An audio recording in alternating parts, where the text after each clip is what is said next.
kami sa Sutton town proper. Douglas na naman. Paborito ng marami. Job center. Ay, hindi na. Sarado na yan ngayon. Ano yan? Yung college kids. Tapos merong private. Ano tawag doon? Private school for the boys. Ngayon, girls and boys na.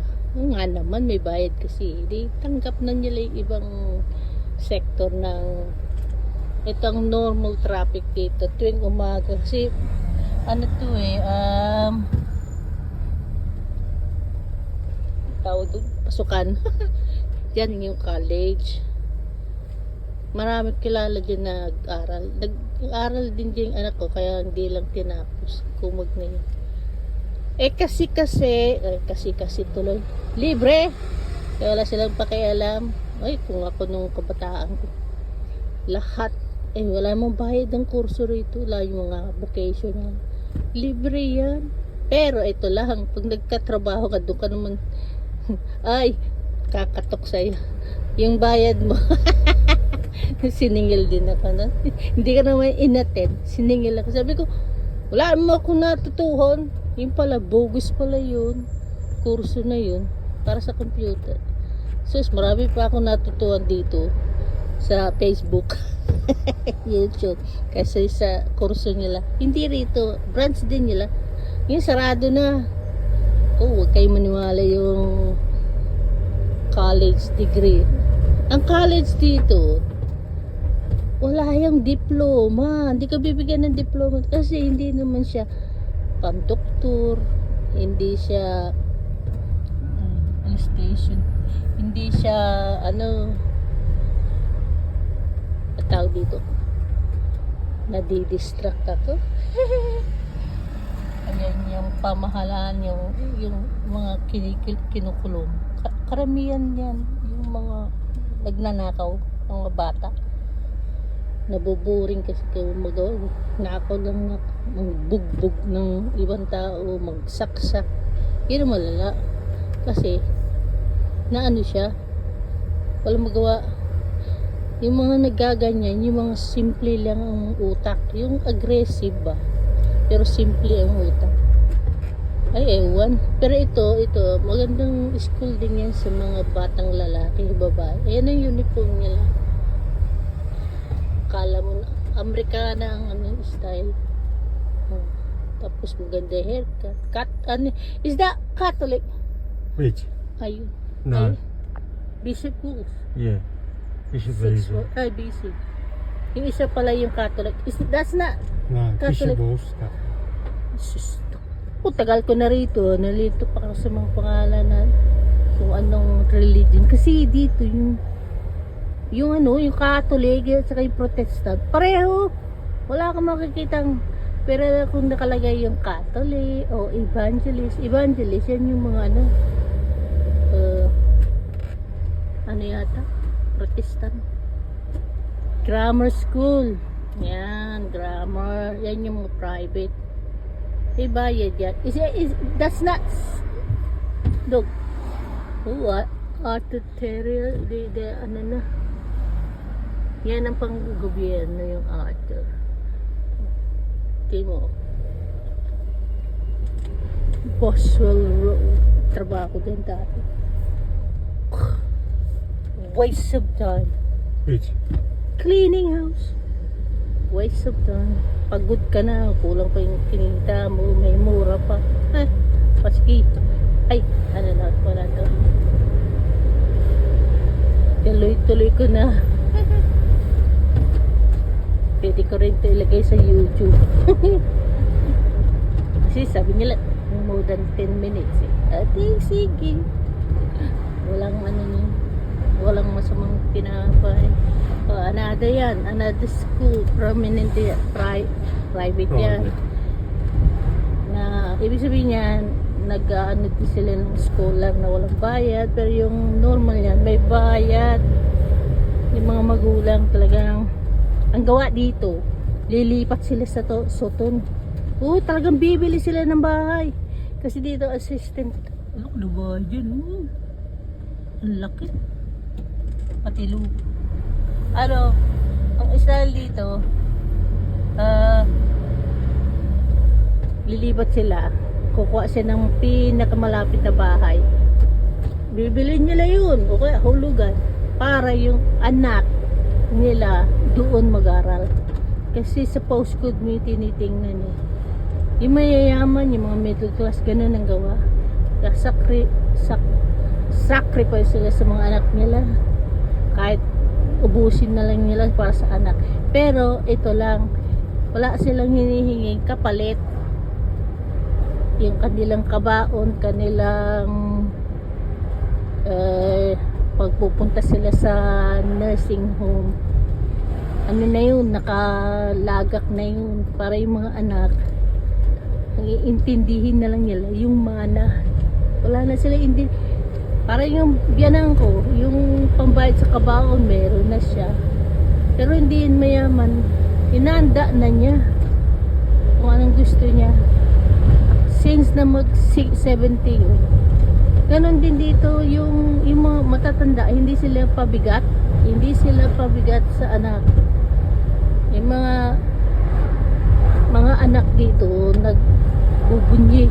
Iba na lang yung mabait na anak, nagsasakripisyo sa ina, sa ama nila o sa kanilang kamag-anak na tinulungan sila. Yung may utang na loob, pero bihira yun. Pero yung mga may mamanahin, sige lang sila. Yung mga matatanda, ganun na lang ang buhay. Pag namatay, sige, iba nga, hayaan nilang ilagay muna sa freezer. Yung oo, hayaan nila. Kasi meron silang travel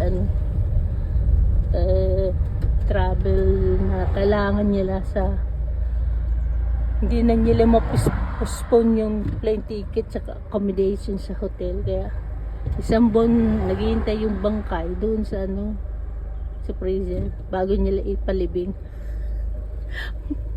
Siguro may bayad din sa libre. Mas mahal yung yung holiday nila kasi doon sa pang-freezer nung ina. Aray, milyonaryo na yung nanay nun. Anak tagal ng mayaman. Anak asawa ng mayaman. Yun ang hindi sila dugong bughaw, pero yung mga kanunuan nila nagsakripisyo para yung anak nila o magiging apo walang intindi sa pera. Invest lang ng invest, kaya ganun ang gawa ng mga mayaman dito. At saka hindi nila inaasahan kaawaan sila ng anak. Ang iba nga ang investment nasa abroad eh. Yung isa yung opisina niya sa Pilipinas pa. Nakita ko yung insurance yun, yung matandang yun. Pero pinanganak yun. Hindi naman mahirap. Ang ginawa ng kanyang tatay 100 years ago. Kasi kung buhay yun, 100. Pinag-aaral siya sa ganun, yung nakita niyong Bishop BC, mga private school. Pinag-aaral siya. Ito dati to. Private para sa mga batang babae. Pinenta lang nila. Ang daming mga private school dito na yan ang kumbaga upper class ka niyan. May pera ka, dyan ka. Boarding school yan. Yung mga batang hindi na umuwi, dyan na lang mag-aaral. Okay lang. Haircut range before. Haircut range. Yeah. Private is it? Boarding school. Boarding school. Ito dapat boarding school din to. Ayaw lang ng nanay niya. Silang magkapatid. Kinukuha yan ng principal. Libre. Ayaw bigay ni Biyanan. Magiging snob daw. Kung ako sa kanya di baling snob. Future. Ano daw matalino. Tatay nito kaano-nunuan talagang bigyan mo ng pwedeng maging designer, pwedeng maging engineer, pwedeng maging lahat na.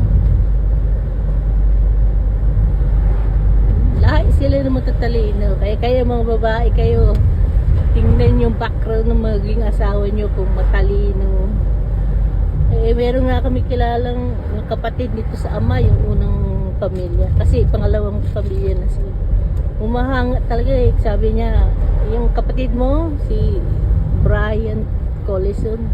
Ay, naku, hanga ako dun. Siya hinahangaan ko. Sporty, yung malakas, matalino. Ano nga eh. What is Brian become a accountant or what? Yeah, one of them's an accountant, one of them's a company director. Company director. Well, he owned it. Siya ang may-ari. Tingnan mo eh, lahi nga naman tatalino yun. Sa tatay niya matalino. Kahit naman si Bianan matalino din ang lahi eh. Matalino na magaganda. Ganun. Ay namana ng anak ko. Kasi syempre pagdating na sa ano, nasasala na. Pero okay pa rin. Matalino pa rin. Kaya tayo mga lola, ganyan, i-ano natin sa right direction ng ating mga apo, kaapo-apuan para yung sabihin niyo yung history ng pamilya nila. We have to go that way para ano, alam niyo lang history ng pamilya. Katulad nung sa tatay ko, ay matalino din yun, hindi lang matalino, ano yun eh, naging champion sa kantahan. Kami na lang yung hindi naman sintudahan to, kaya lang sabi sa akin, huwag ka nang kumanta, okay lang, average lang eh. Oo nga no, ay, tanggap naman. Pero yung kapatid kong, yun ang nagmana ng boses, malamig ko. Sige, yan na lang muna. Tinan mo itong ano, panghukay yan ng ano. Magtatagal yata kami. Sige, yan na muna.